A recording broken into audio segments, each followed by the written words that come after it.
ሰላም ጤና ይስጥልን ተመልካቾቻችን ከአንከር ሚዲያ ዝግጅት ክፍል ያክብሮት ሰላምታችንን እናቀርባለን። በአማራ ክልል የህልውና ተጋድሎ ተጠናክሮ እየተካሄደ ይገኛል። የአብይ አህመድ አገዛዝ ከፍተኛ የተተኳሽና የሰራዊት እጥረት እንደገጠመው መረጃዎች ያመለክታሉ። በአማራ ክልል ያለውን ጦርነት ለመቀጠል የሚያስችል ቁመና እንደሌለውም ነው በተለያዩ የመከላከያ ምንጮች የሚወጡ መረጃዎች የሚያሳዩት። በአማራ ክልል በአራቱም ቀጠናዎች የሚካሄደው የህልውና ተጋድሎ በዚህ ሰሞንም እንደዚሁ በርካታ ኪሳራዎችን በአገዛዙ ላይ በማድረስ መካሄዱን ቀጥሏል። በሰሜን ሸዋ ሁለቱ የአማራ ፋኖ መዋቅሮች በጋራ ባደረጉት ወታደራዊ ጥቃት ከፍተኛ ኪሳራ በአገዛዙ ላይ እንዳደረሱ እንደዚሁ የወጣ መረጃ ያሳያል። በሌላ በኩል ሰሞኑን የእንግሊዙ የዜና ማሰራጫ ኮርፖሬሽን ቢቢሲ በአማራ ክልል ስለተፈጸመውና እየተፈጸመም ስላለው የአስገድዶ መድፈር ጥቃት ላይ ያወጣው ሪፖርት እያነጋገረ ነው። የአማራ ፋኖ ህዝባዊ ድርጅት ዓለም አቀፉ ማህበረሰብ ገለልተኛ መርማሪ ኮሚሽን ወደ ክልሉ በመላክ ሁኔታውን እንዲያጣራ ጭምር ጥሪ ማድረጉን ነው በመግለጫ የገለጸው። በአማራ ክልል እየተካሄዱ ያሉትን ወቅታዊ የህልውና ተጋድሎችና ሌሎች ጉዳዮችን በማንሳት ከዘውትር ተሳታፊያችን ጋር ቆይታ አደርጋለሁ።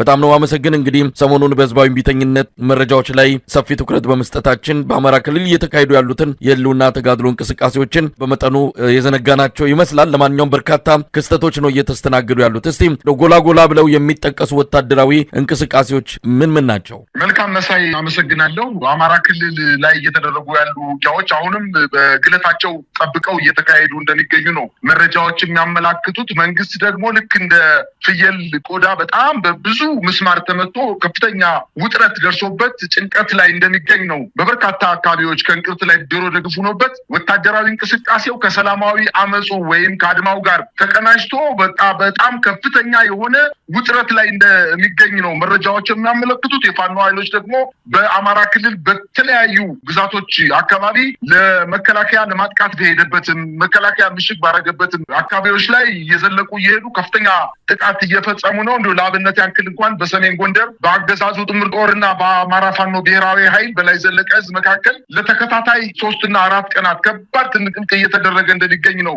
መረጃዎች እያመላክቱ የሚገኙት። በዘመቻ አርበኛ ጌትነት መሳፍንት የተሰየመው ከ180 በላይ የአገዛዙ ጦር ኃይል ሙትና ቁስለኛ ማድረጉን አስታውቋል። ለ3 ቀናት በዘለቀው በክብር ሰማዕቱ አርበኛ ጌትነት መሳፍንት ስም በታወጀው ዘመቻ የራስ አሞራ ውብነህና የአባ ድፈን መሳፍንት ልጆች በተለያዩ ግንባሮች አስደናቂ ድል መጎናጸፋቸውን መረብ ሚዲያ እንዲሁ ለህዝብ አድርሷል። በሰሜን ጎንደር ቀጠና በ4 አቅጣጫ ወደ ዳባት ወረዳ አጅሬ ጃኖራ ያመራው የአብይ አህመድ ሰራዊት በራስ አሞራው 3ኛ ኮር ሰራዊቱ በቆላማው የወገራ ጠገዴና አርማጭሆ እንዲሁም ዛሪማና ቦዛ አዋሳኝ መሬቶች ላይ ከባድ ምት ተበትኖ ተመልሷል። በርካታ ጦሩን አሰልፎ በብረት ለበስና በከባድ መሳሪያ ሽፋን ታግዞ የመጣው ጦር አራቡራ ቀበሌ፣ አቦገዳም፣ ሞንጠጭ ጸበልና ወይራ ጊዮርጊስ ከተባሉ ወሳኝ ወታደራዊ ቦታዎች ላይ ገጥሞ ከ30 በላይ የአገዛዙ ጦር ሲደመሰስ 23ቱን ማቁሰል መቻላቸውን አስታውቀዋል። 2 ወታደራዊ ተሽከርካሪዎችም ከጥቅም ውጭ መደረጋቸውን፣ ቀሪው ወደ ዳባት ተበትኖ መመለሱን አስታውቀዋል። በደባርቅ አቅራቢያ ራይና በከባዱ የተመታው የአገዛዙ ኃይል ለጊዜው በውል ቁጥሩ ያልታወቀ ሰብአዊና ቁሳዊ ኪሳራ ደርሶበታል። መቋቋም ስላልቻለም ሸሽቶ ወደ ደባርቅ ከተማ መመለሱን አስታውቀዋል። አጅሬ፣ ወንበርዬ ሚካኤል፣ አይፈረድ መድኃኔዓለምና ቻይና ካምፕና ተንስዬ በተሰኙ ልዩ ቦታዎች በተደረጉ ልህ አስጨራሽ ትንቅንቅ የአባ ድፈን መሳፍንት ልጆች የጌትነት መሳፍንት ወንድሞች በተሳተፉበትና በመሩት ውጊያ በአብይ አህመድ ሰራዊት ላይ ድምሰሳ መፈጸማቸውን አስታውቀዋል። አርበኛ ጌትነት መሳፍንት በወደቀበት አጅሬ ከ65 በላይ የአገዛዙ ጦር ሲደመሰስ ከ70 በላይ ቁስለኛ ማድረጋቸውን አስታውቀዋል። 3ኛ ቀኑን ያስቆጠረው የቀጠናው ፍልሚያ በድምሩ ከ180 በላይ የኦህዴድ የብልጽግና ሰራዊት ሙትና ቁስለኛ ማድረግ መቻላቸውን የዕዙ ህዝብ ግንኙነት አስታውቋል። በሌላ አቅጣጫ በሰሜን ወሎ ምስራቅ አማራ የሚኒሊክ ዕዝ ኮር 1 እና ኮር 2 እና የሚኒሊክ ዕዝ ልዩ ዘመቻ አህዶች በጥምረት ባደረጉት ተጋድሎ ራያ ግንባር ላይ ትልቅ ድል አስመዝግበዋል። የአገዛዙ ጦር የብልጽግና ሰራዊት በራያ ቆቦ በጮቤና ተኩለሽ ግንባሮች በበርካታ እግረኛ ሰራዊት አሰልፎ እንዲሁም በቅርቡ ባስገባቸው ቻይና ሰራሽ ኦራል ላይ በተጠመዱ 3 155 ሚሊ ሜትር መድፎችና ቢኤም እና ብረት ለበሶች እና ዙ 23 ታግዞ በህዳር 10 ጀምሮ ከቀኑ 9 ሰዓት እስከ ህዳር 11 ምሽት በተጠናቀቀው ተጋድሎ ከባድ ሰብአዊ ኪሳራ አስተናግዶ ወደ መጣበት መመለሱንም አስታውቀዋል። በተጋድሎው የምስራቅ አማራ ኮር አንድ አሃዶች ሐውጃኖ ክፍለ ጦር፣ አሳምነው ክፍለ ጦር 2ኛና 5ኛ ሻለቆችና ከኮሩ 2 ዲቢና ወርቄ እንዲሁም የእዙ ልዩ ዘመቻ በጥምረት ባደረጉት ብርቱ ትንቅንቅ በአገዛዙ ጦር ላይ ከባድ ሰብአዊ ኪሳራ በማድረስና ቀጠናውን በማስከበር ትልቅ ተጋድሎ መፈጸማቸውንም አስታውቀዋል። በተጋድሎው ከባድ ሽንፈት የገጠመው የአገዛዙ ሰራዊት የገጠር መንደሮችን፣ ታዳጊ ከተሞች ላይ ከባድ መሳሪያ በማስወንጨፍ በሰው ህይወትና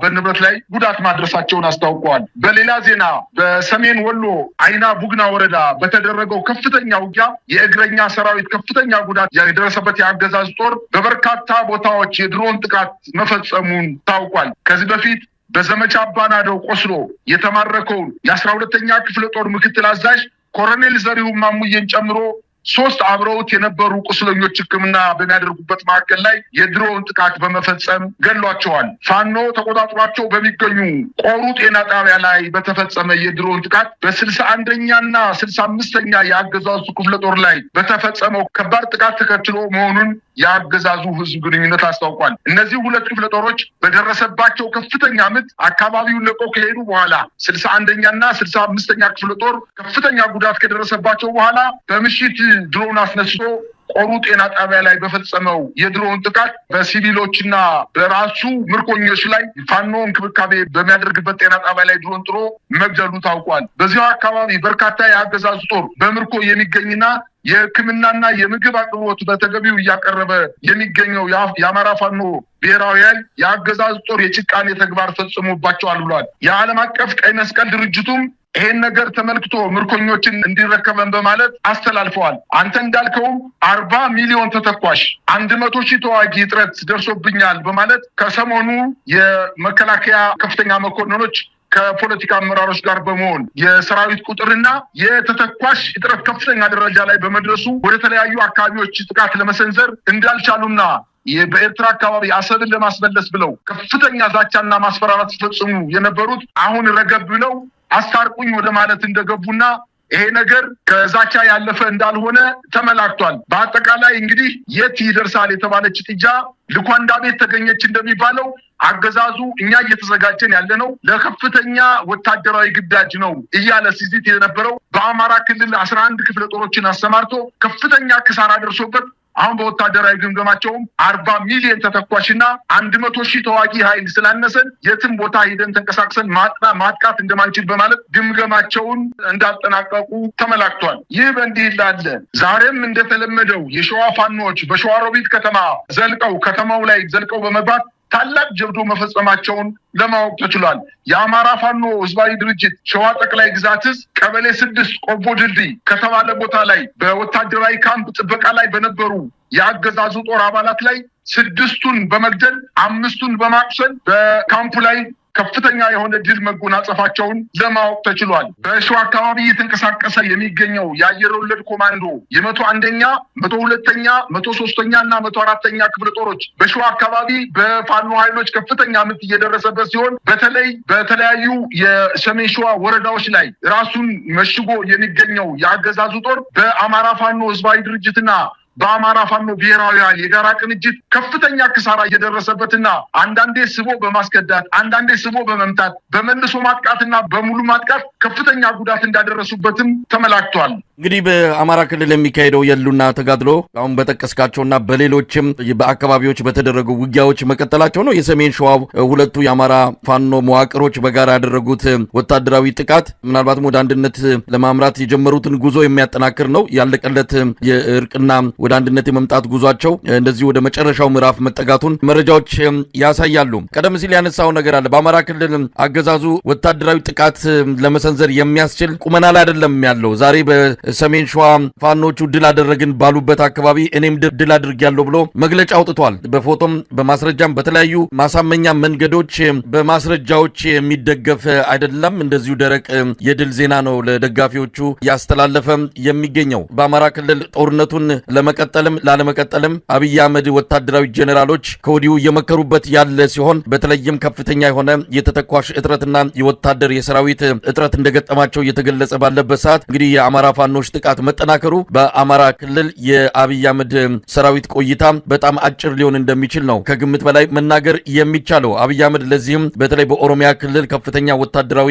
ምልመላ እያካሄደ ነው። በአዳማ ናዝሬት፣ በተለይ በሸገር ከተማ በሁለቱ አካባቢዎች ወጣቶችን በማፈስ እድሜው ለመሳሪያ መተኮስ ይደርሳል ብለው ያመኑበትን እድሜያቸው ህፃናት የሆኑ ጭምር ነው እንግዲህ ያፈሱ ወደ ማሰልጠኛ ካምፕ እየወሰዱ ያሉት። የሚመግቡት ምግብ አጥተው ህዝቡን አዋጡ የሚል አስገዳጅ ሁኔታ ውስጥ መግባታቸው ነው የሰማ ነው። ለማንኛውም በአማራ ክልል ያለው ሁኔታ አብይ አህመድ ትልቅ ጭንቀት ሆኖበታል። እንዳይተወው አማራ ክልልን ማጣት ማለት አጠቃላይ በፌዴራል መንግስት ያለውንም የስልጣን ቆይታን የሚያከትም ነው የሚያደርገው። ከዚህ የተነሳ ወደፊትም ወደ ኋላ መመለስ ሳይችል እንደዚሁ በከፍተኛ ቀውስ ውስጥ ሆኖ የቀረ ስርዓት ሆኗል። እስቲ በአጠቃላይ ያለው ሁኔታ ምን ይመስላል?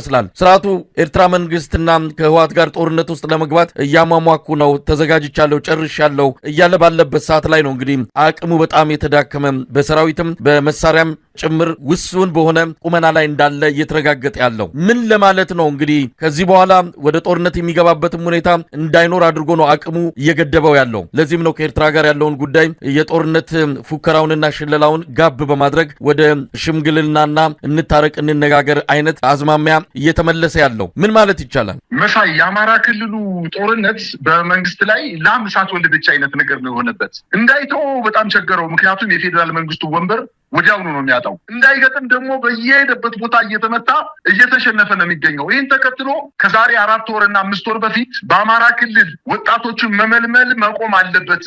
ምክንያቱም እየተመለመሉ ወታደራዊ ስልጠና ከወሰዱ በኋላ ወታደራዊ ስልጠናቸውን ከጨረሱ በኋላ ፋኖን እየተቀላቀሉ ነው፣ እያደረጀ ነው፣ እያፋፋ ነው ፋኖን በማለት አማራ ክልል ላይ ምንም አይነት ምልመላ እንዳይደረግ በማለት ወደ ኦሮሚያ ክልል ወደ ደቡብ ክልል በመሄድ ከፍተኛ የሆነ ያስገድዶ ወደ ውትድርና የመውሰድ ወጣቶችን፣ ታዳጊዎችን፣ ህፃናትን ጨምሮ ወደ ወታደራዊ ካምፕ እያስገባ ነው። ይሄ ደግሞ ተቃውሞ ገጠመው። አሁን ኦሮሚያ ክልል እናቶች በከፍተኛ ደረጃ ልጆቻችንን አንሰጥም፣ ከዚህ በፊት የሰጠናቸው ልጆች የት እንዳሉ አናውቅም፣ ድምጻቸውንም ሰምተነው አናውቅም እያሉ እየተቃወሙ በፖሊስ ጣቢያዎች በመሄድ ልጆቻቸው በታፈኑበትና በታሰሩበት አዳራሾች በመሄድ ከፍተኛ ትንቅንቅ እያደረጉ ነው። እናቶች ምን አድርጉ ነው የምትሉን? ከዚህ በላይ አንድ ልጅ ሰጥቻለሁ፣ ልጄ ሙቷል፣ አሁን ደግሞ ሁለተኛ ቀሪ ልጄን አልሰጥም በማለት እየተቃወሙ በመገኘቱ እንግዲህ በዚህ 3 ቀናት ውስጥ በአማራ ክልል ባህር ዳርን ጨምሮ በተለያዩ የከፍተኛ ትልልቅ የዞን ከተሞች ላይ ወጣቶችን በገፍ እያፈሱ እንደሆነ በዛሬው ዕለት በባህር ዳር ከተማ መረጃ ደርሶኛል። በፖሊስ ጣቢያዎች በርካታ ወጣቶች ታፍነዋል። የሀብታም ልጆች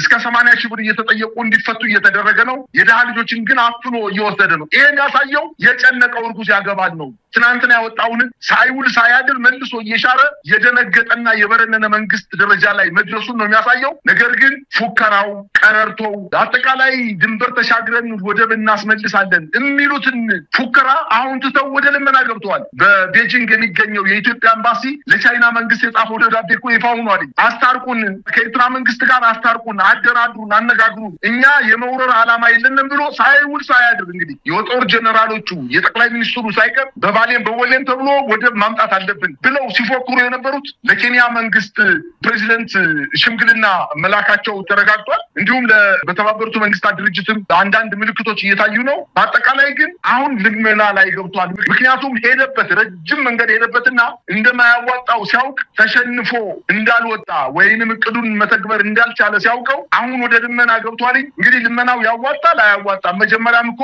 የኤርትራ ኢትዮጵያን ለመውረር እቅድ አልነበራትም። ዘሎ የሰው ሀገር ሂጄ መትቼ እንዲያርጌ ምናምን የሚለውን ነገር ፉከራ ያሰማው የራሳችን መንግስት ነው። ነገር ግን ይሄንን የወደብ የምንጠቀምበትን አጋጣሚዎች ሙሉ በሙሉ ለመዝጋትና ኢትዮጵያን ጉሮሮዋን ለማነቅ እየሰራ ያለ መንግስት፣ ይህች ሀገር እንድትፈርስ ለማድረግ ከፍተኛ ጥረት እያደረገ ያለ መንግስት እንደሆነ ነው የኢትዮጵያ ሕዝብ እየተረዳ ያለው። እውነት ለመናገር በፉከራና በቀረርቶ ብቻ ወደብ ሊገኝ የማይችል መሆኑን አሁን የተረዳው ይመስለኛል።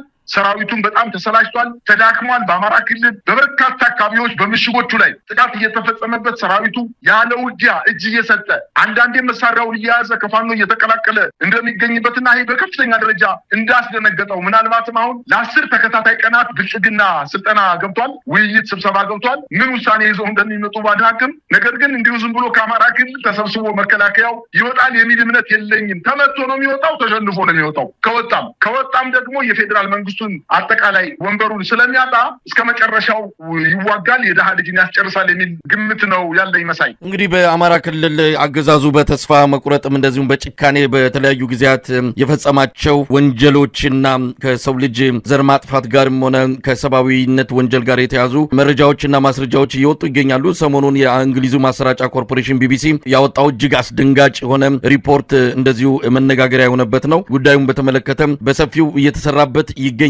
በቂ የሆነ መረጃ አልተገኘም፣ ማስረጃም እንዲሁ አልቀረበም እንጂ ከተጠቀሰው ቁጥር በላይ ነው በአማራ ክልል የደረሰው ጥቃት የሚል እንደዚሁ ምስክርነቶች እየወጡ ይገኛሉ። ለማንኛውም የአማራ ፋኖ ህዝባዊ ድርጅት አፋሕድ በጉዳዩ ላይ ዓለም አቀፍ ጥሪ አድርጓል። የመንግስታቱ ድርጅትን ጨምሮ ሌሎች አካላት ይህንን ጉዳይ ትኩረት ሰጥተውበት በአማራ ክልል ገለልተኛ አጣሪ ኮሚሽን ገብቶ ጉዳዩን እንዲመረምረው ነው አፋሕድ የጠየቀው። በጣም የሚያሳዝን ነው። ህፃናት